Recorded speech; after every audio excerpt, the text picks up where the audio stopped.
आज हम शुरू कर रहे हैं 10th क्लास के लिए इम्पोर्टेंट क्वेश्चंस के पार्ट 2, जिसमें यहाँ पे लिखा हुआ है। पहला सवाल हमारे पास दिया गया है, दो वृत्तों के व्यासों का अनुपात 4:9 है। वृत्तों की परिधियों में अनुपात होगा। अनुपात दिया गया वृत्त के व्यास का।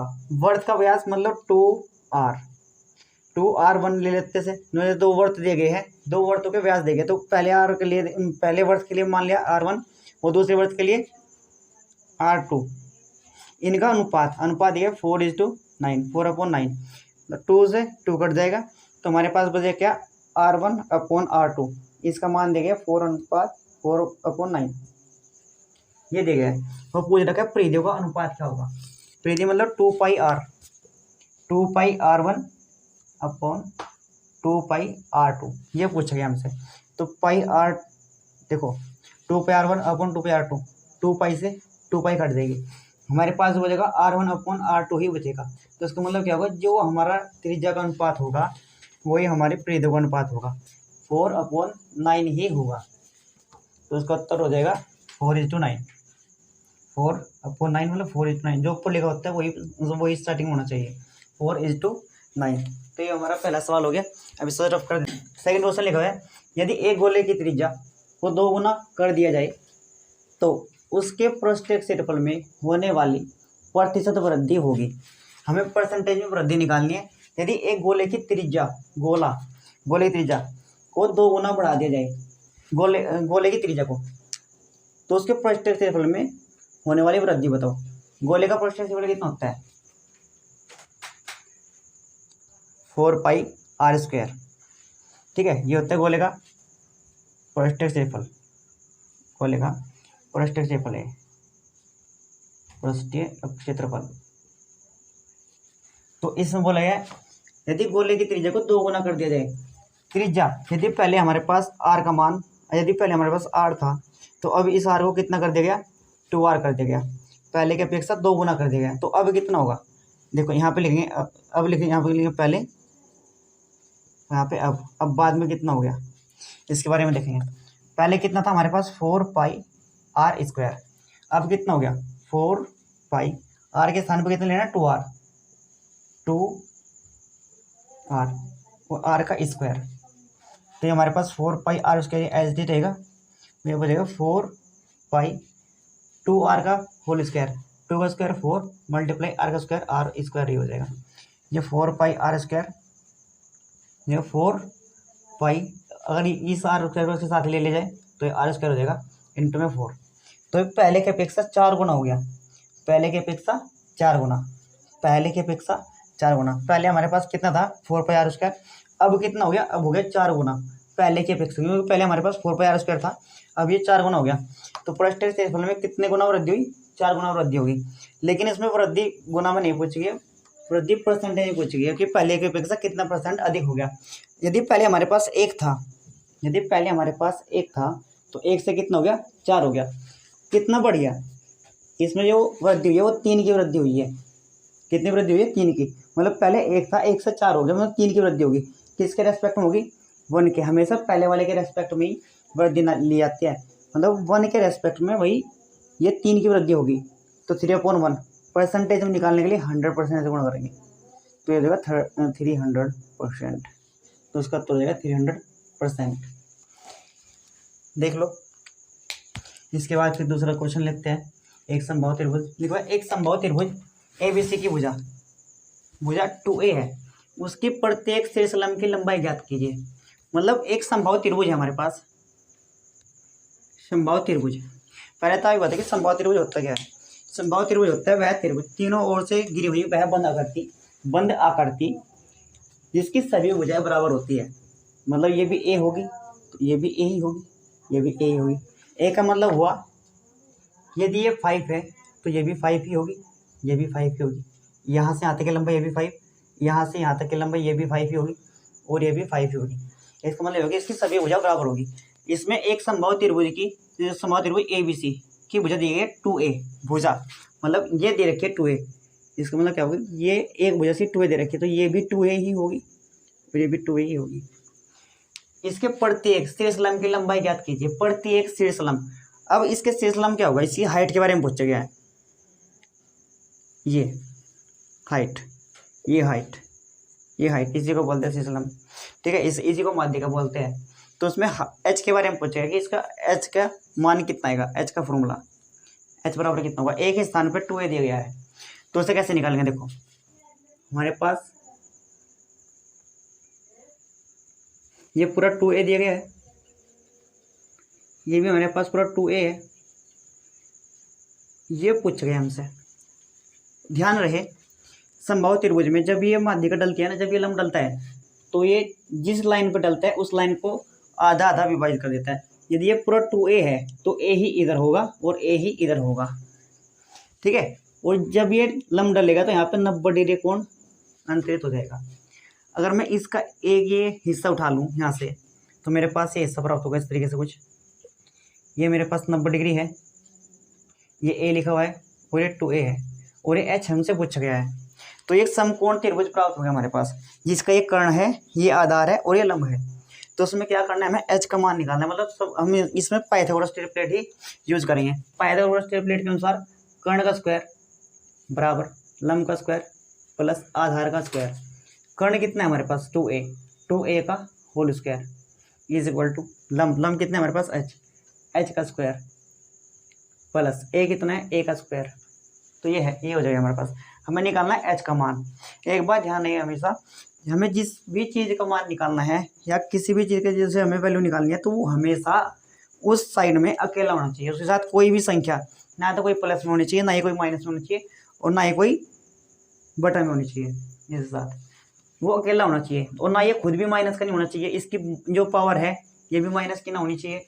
ठीक है, तो अभी इसे अकेला कर देते हैं, ये अकेला नहीं है, इसके साथ a स्क्वायर लगा हुआ है, तो इसे इधर लेकर जाएंगे हम। तो यह एच स्क्वायर बराबर यह 2a square minus a square. ठीक है, तो देखा एच स्क्वायर बराबर 2a स्क्वायर मतलब 4a स्क्वायर माइनस के a स्क्वायर। ठीक है, ये हमारे पास हो जाएगा। तो यहाँ से कितना आएगा हमारे पास, आएगा एच स्क्वायर बराबर 4a स्क्वायर प्लस का है और a स्क्वायर हमारे पास माइनस का है, तो बचे कितना हमारे पास 3a स्क्वायर। बचे कितना हमारे पास 3a स्क्वायर। अगर मैं यहाँ से h का मान निकालना, तो ना कि h स्क्वायर का, ये बोला गया शीर्ष लंब मतलब h का मान निकालना है, ना कि h स्क्वायर का मान निकालना है। तो h का मान कितना होगा, अगर हम इधर जो स्क्वायर है उधर जाकर रूट लग जाएगा, पूरे रूट के अंदर आ जाएगा। ये a स्क्वायर रूट के अंदर नहीं रहेगा, तो ये a बाहर आ जाएगा और रूट के अंदर 3 आ जाएगा। मतलब h का जो मान होगा a√3 होगा, जो कि इसका ऑप्शन नंबर 1 हो गया। जैसे नेक्स्ट क्वेश्चन दिया गया हमारे पास, यदि m बराबर 5 और n बराबर m+7 हो तो m square plus n square का मान निकालना है। मतलब हमारे पास दिया गया m बराबर दिया गया 5 और n बराबर दिया गया है m+7। यहाँ से पहले n का ही मान निकाल लेते हैं। n बराबर कितना, m का मान हमारे पास 5 है, तो ये 5+7 इज इक्वल टू 12। ये हो गया हमारे पास n का मान हो गया 12। अब हमें निकालना क्या है, रूट अंडर, जो मान याद करना है हमें निकालना है root under m square plus n square. m का मान कितना है हमारे पास 5 का स्क्वायर प्लस n का मान कितना है 12 का स्क्वायर, ये रूट के अंदर। ठीक है, वैसे तो ट्रिपलेट है। ठीक है, 13 का स्क्वायर 13 उत्तर है इसका, लेकिन फिर भी देखते हैं। 5 का स्क्वायर 25 प्लस 12 का स्क्वायर 144। अब इन दोनों जोड़ के आ जाएगा 169 और 169 किसका स्क्वायर है 13 का, तो इसलिए इसका उत्तर कितना देगा 13। ठीक है, चलिए नेक्स्ट क्वेश्चन की तरफ बढ़ते हैं। नेक्स्ट क्वेश्चन दिया गया हमारे पास, पढ़ लेते हैं, इसको रीड कर लेते हैं। ये देखो a1x लिख लेते हैं यहाँ पे, a1x plus b1y plus c1 बराबर 0 तथा a2x plus b2y plus c2 बराबर 0 दो रेखीय समीकरण है। यदि a1, देखो ये देखिए यहाँ पे समीकरण a1/a2 बराबर b1/b2 बराबर c1/c2 ये दिया गया है। तो ये पूछ रहा है कि ये रेखाएं समांतर है, समपाती है या प्रतिच्छेदी रेखा है या इनमें से कोई नहीं है। तो पहले मैं आपको देखो इसके बारे में बताते हैं, ये है क्या। यदि दो, देखो इसमें 3 कंडीशन होती है हमारे पास। सबसे पहली, यदि समांतर हो, यदि एक रेखा दूसरी रेखा के समांतर हो। जैसे सपोज करिए हमारे पास एक रेखा है और दूसरी रेखा ये है हमारे पास, तो एक दूसरे के समांतर होगी।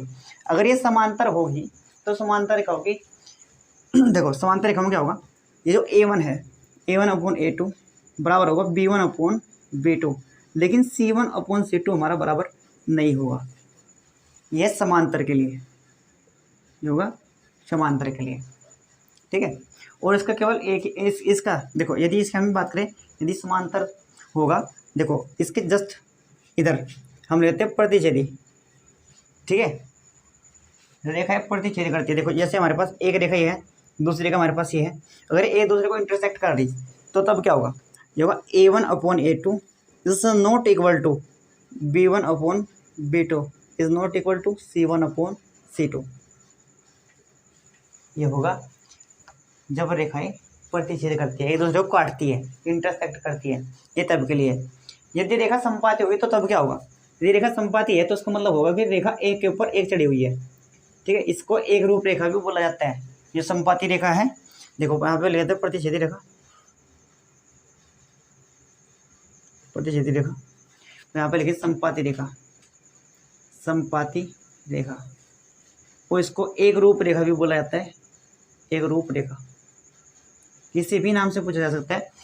एक रूप रेखा क्या होगी, जब एक रेखा के ऊपर ही दूसरी रेखा चढ़ी हुई होगी, ठीक है, जब एक रेखा के ऊपर ही सभी दूसरी रेखा चढ़ी होगी तो उसमें क्या होगा कि सभी के सभी वैल्यूज इसकी बराबर होगी।